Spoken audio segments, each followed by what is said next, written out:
For this video I'm gonna be using this grading system. It's the one I found online. Disclaimer, grades are pretty subjective. I'm also gonna try to give some insight and commentary throughout the video of things I thought was interesting.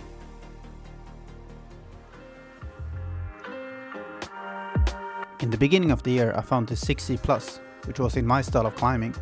It had a physical start followed by a scary step over for the finish. I was really proud of this one.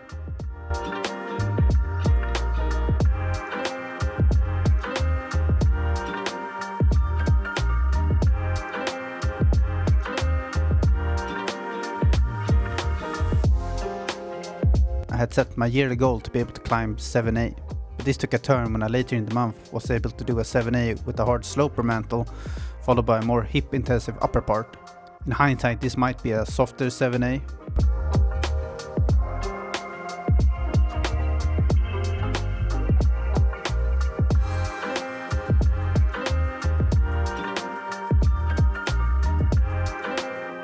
A common theme we will see throughout the video is that reading beta, or in other words knowing what to do on the wall, is really hard to grasp in the beginning of climbing, but gets better with more experience. One of the best learning methods is by doing the same climb over and over again to optimize your movement and to be more efficient. Most of these recordings are of my first send and may not be the prettiest.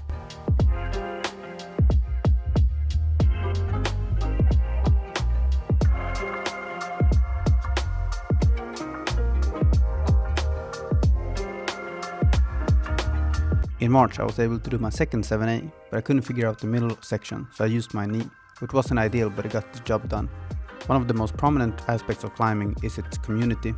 I've had multiple strangers be friendly and help me with problems throughout the year. In this instance I even got direct guidance to send this problem.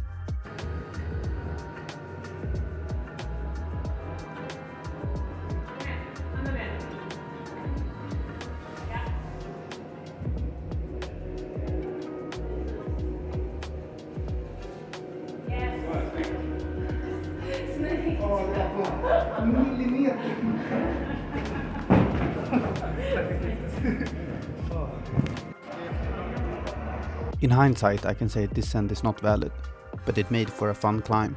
Also here I had random people cheer me on and even film for me. Kom igen. Nice.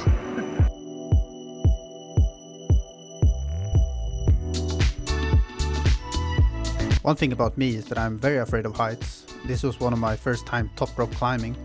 There's a point where I have to look down to place my feet and I chicken out. Looking back it's pretty funny to see how close to the ground I was.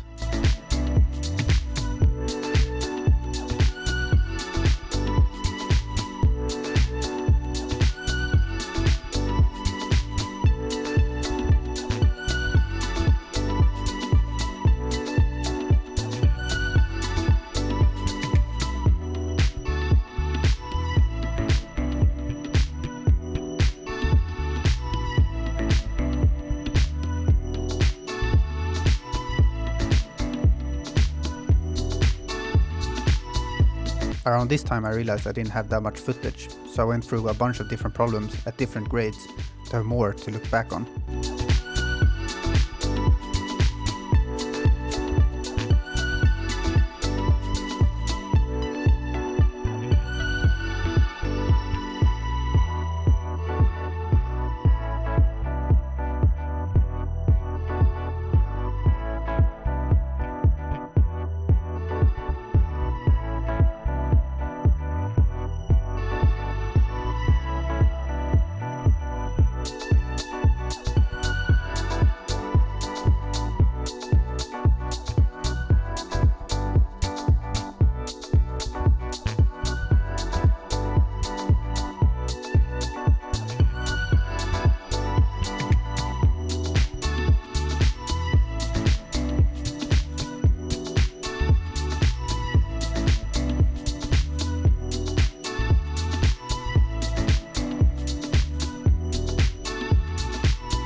Climbing outdoor for the first time, I realized that knowing beta or micro beta became significantly more important since there are often no clear holds.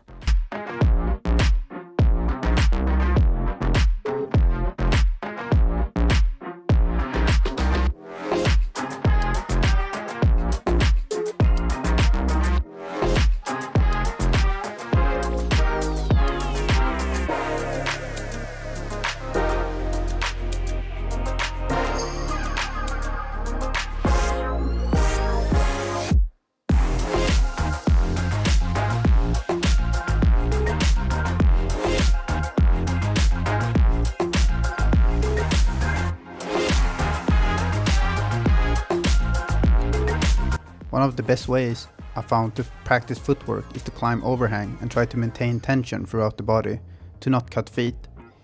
I was and still am pretty bad at reading beta, and we can see in the clip that I make a bunch of mistakes and high foot placements, making it hard to reach the next hold.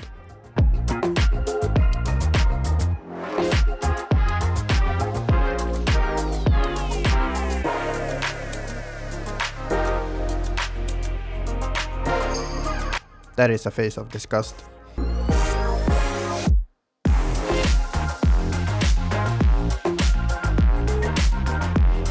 Since I've done sports and strength training before starting to climb, it's easy to muscle through problems rather than to use good technique. In this instance I tried to use feet to get to the finish hold in a controlled way, but found that simply just using my arms to be easier.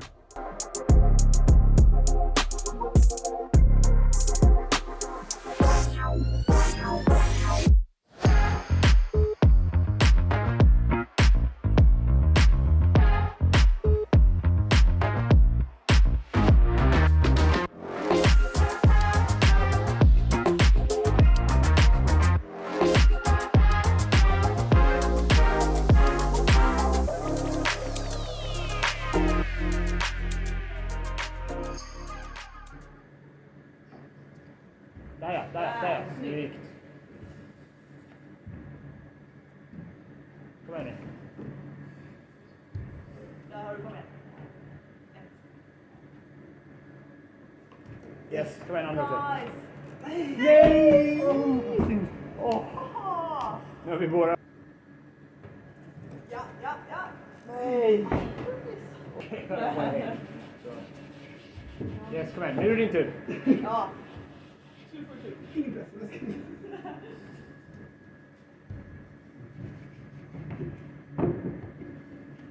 Kom igen. Så riktigt högt alltså. Ja, exakt. Precis. Ja, du är så smart. Visst. Jävla grymt! Han var bra. Tack. Central. Visst var det ganska bra? Ja, men helt I went back a couple days later to try the intended beta, but I couldn't do it.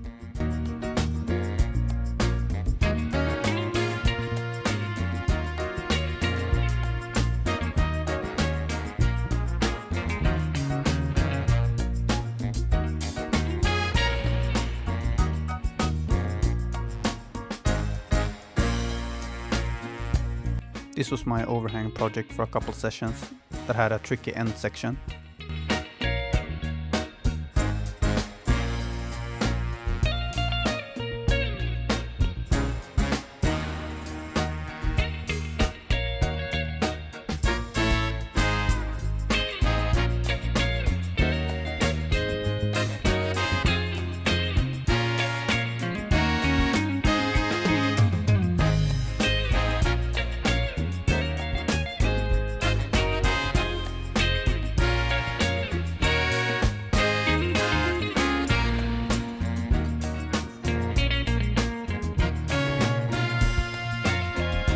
BLX in Stockholm have this really nice outdoor section at their facility.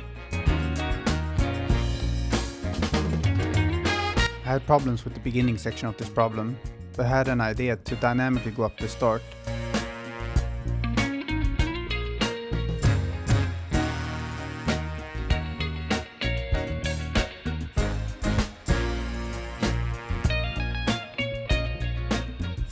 Here I realized it was actually possible.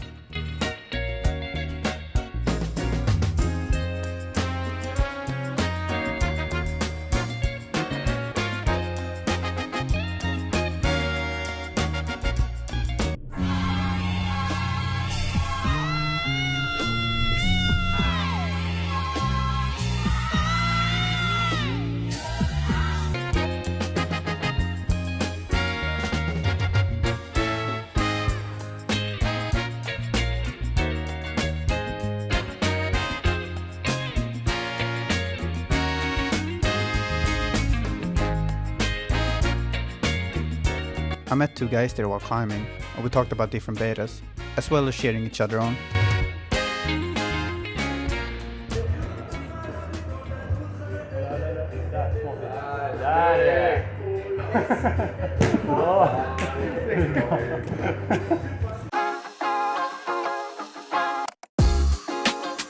On the left we can see that I sent my overhang project, and while I was there I did 2 other 6Cs as well.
The routers intended this to be a dyno, but me and my friend realized you could just smear and walk over.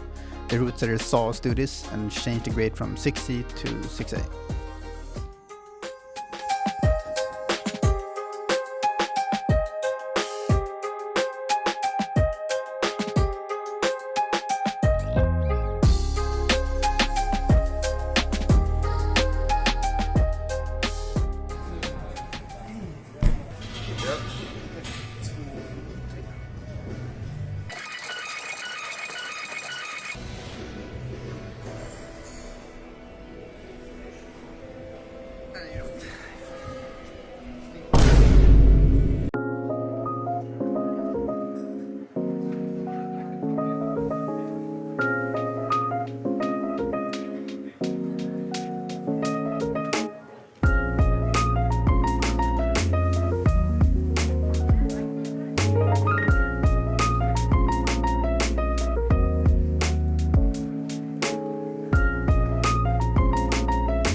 Here I started using the GoPro Hero 8 instead of my phone to record.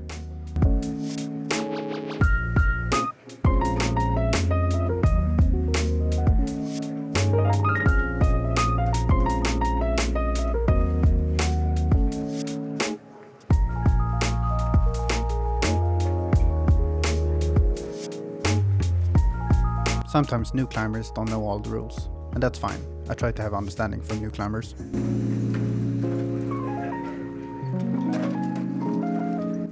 A random guy I met this session and climbed with was hyping me up even though I climbed completely terrible, but I appreciate the positivity. Nice, kom igen. Wow. Snyggt. Kom igen nu. Ja. Ser så jävla rätt ut när du gör det.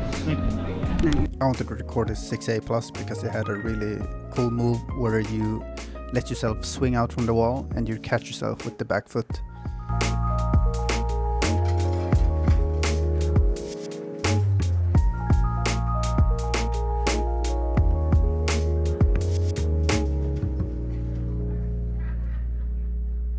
I think what makes outdoor climbing so fun is that no matter how hard or easy the grade is, you can always make a climb fun or interesting. And being outside in nature is always peaceful. Att toehooken är värd att göra på vänster sida. Ja. Jag tycker det känns skönare. Då kunde du få upp vänster handen utan större problem. Men sen flikar det ut va? Ja. Om det är på en riktigt bra högerhand så var det bättre.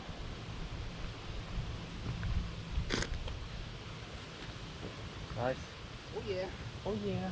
This is not always straightforward where to put your hands and feet. Discussing with friends or figuring out yourself is part of the outdoor process, and it's really engaging to figure out micro beta where to put fingers and feet at. Ja,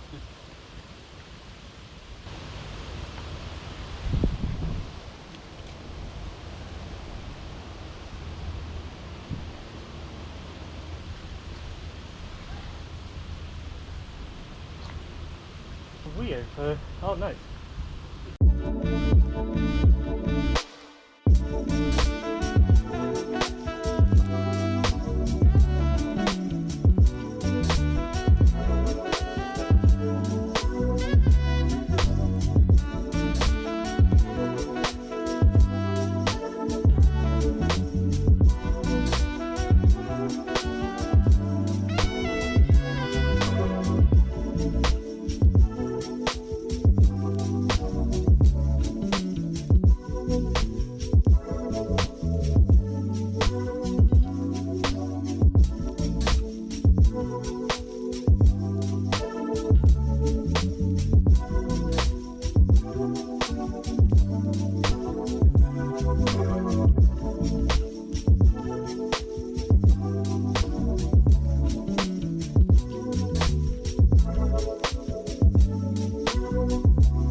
Here my friend Alex was really close to sending his first 7B.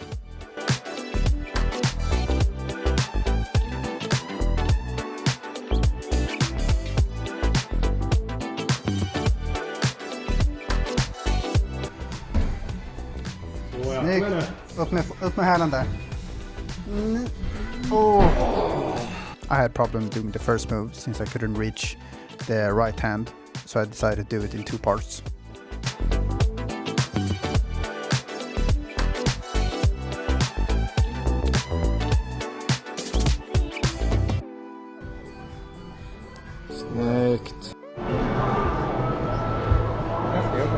Fan den här då, 6 EM.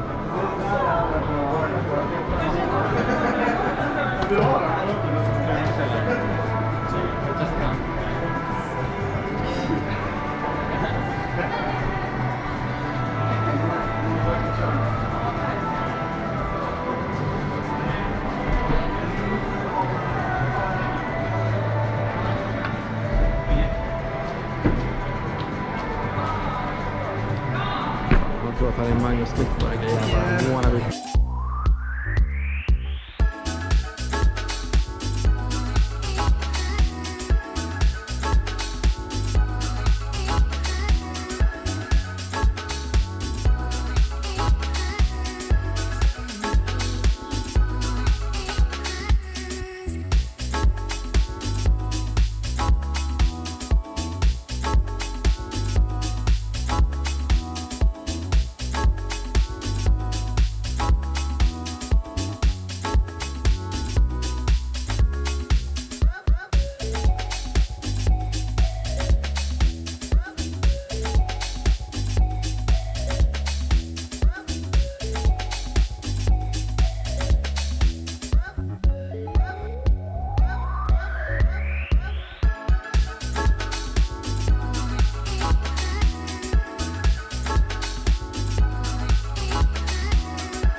My finger strength had gotten a lot better with time, and here I could hang around 6 seconds on the 10mm hold.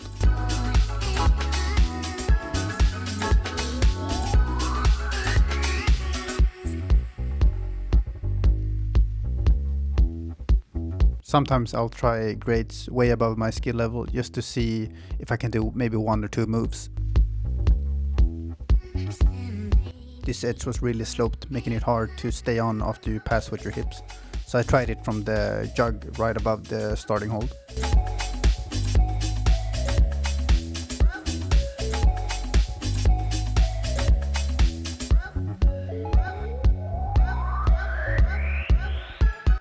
Here I looked at this insanely hard climb where I was looking for maybe 1 or 2 moves to be able to make. I found this very powerful dynamic into undercling. But every move after and before that was insanely hard and I wasn't able to do anything more.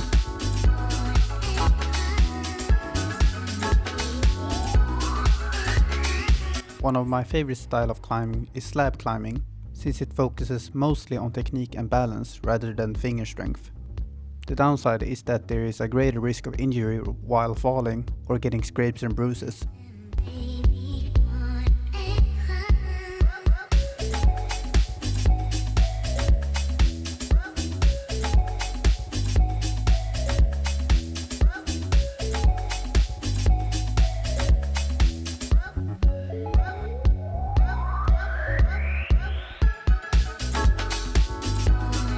In my opinion, indoor slab climbing is heavily dependent on softer shoes for smearing.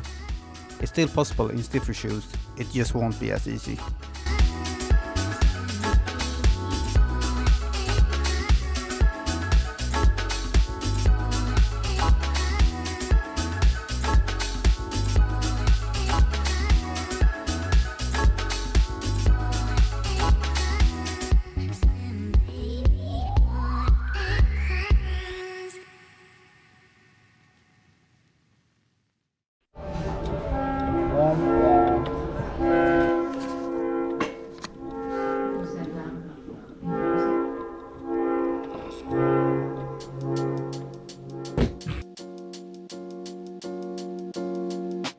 Back from my foot injury on the same problem I injured myself on by falling and catching my left foot on the starting hold, bending my foot up and sideways rapidly. Sadly, I did not manage to get through the crux of the problem.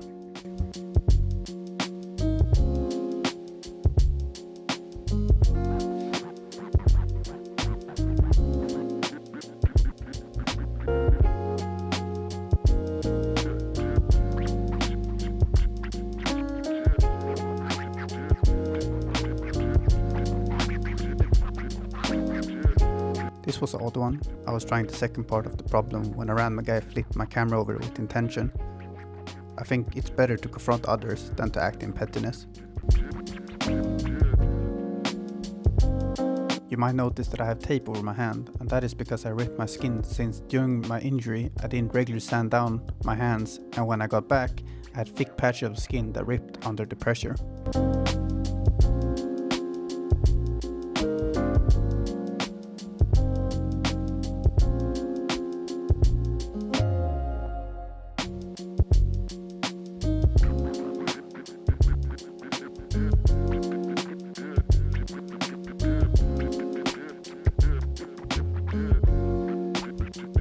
If you ever get stuck on a problem and you see others doing the same climb, don't be afraid to ask for help. I asked this group that was on the same climb as me, and they helped me to do the last couple of moves.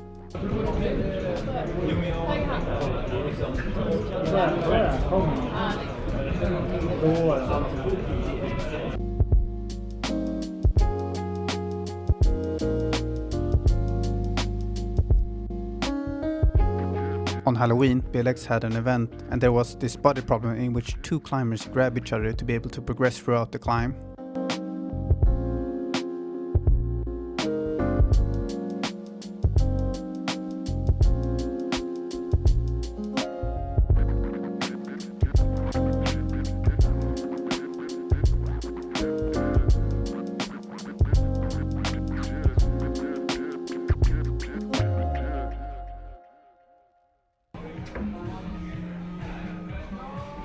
Hey!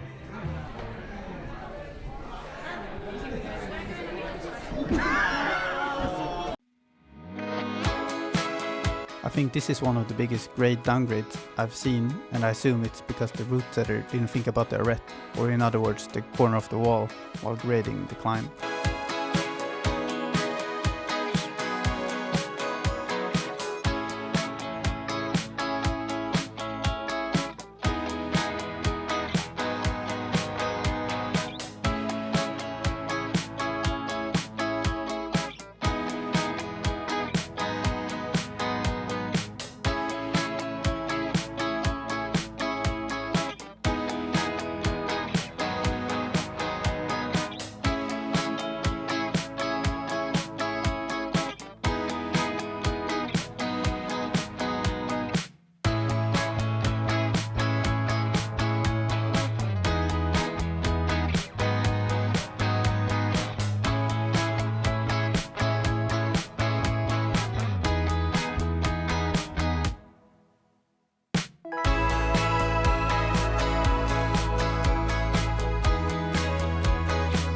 This climb had some nasty crimps at the top, and I remember I was really sore the days after.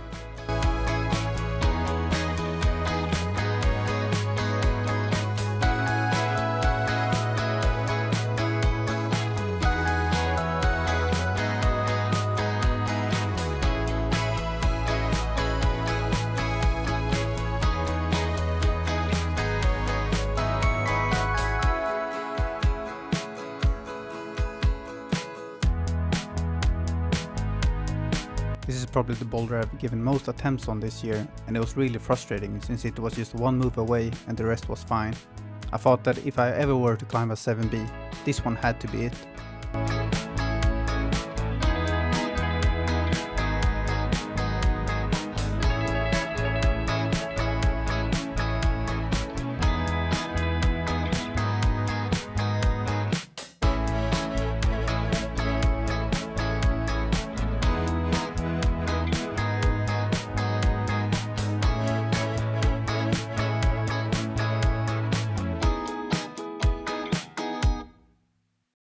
I remember my left leg being really sore after doing the start over and over again. On this problem, the crux was to have enough pressure on your right foot as well as your hands, and it was essential to come into the pressing position with minimum momentum. Also shout out to the two guys I met there that work with me on the beta.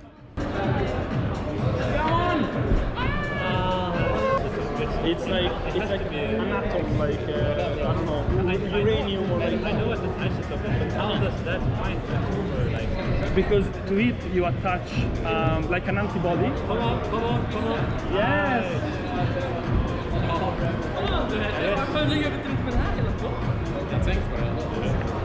You attach to it like an antibody and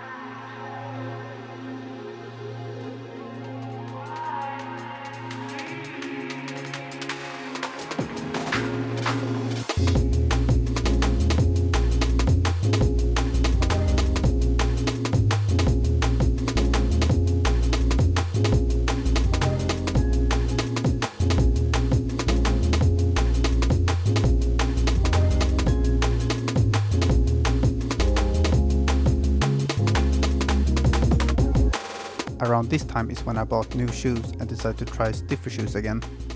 But personally, I regret it since I prefer to be able to smear over all else.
This started out as just trying a couple moves, but quickly turned into something that was actually possible.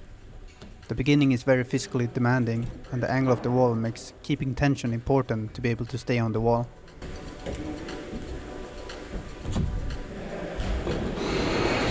Fucking gå över dig! Åh, så fucking nära!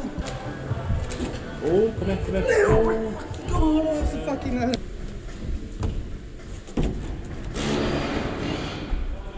There was this hold next to my right foot that made it very hard to tilt the toe down, and moving the hips higher up would push me away from the wall.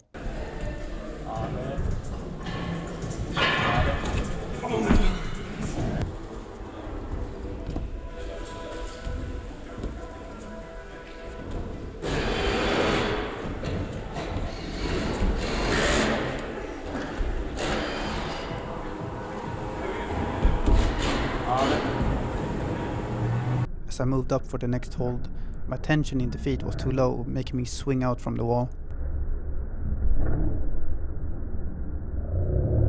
Yes, hold. Hold. Yes! Almost in the beginning of the year, in March, I did the 9C climbing strength test, and I repeated it in January the following year.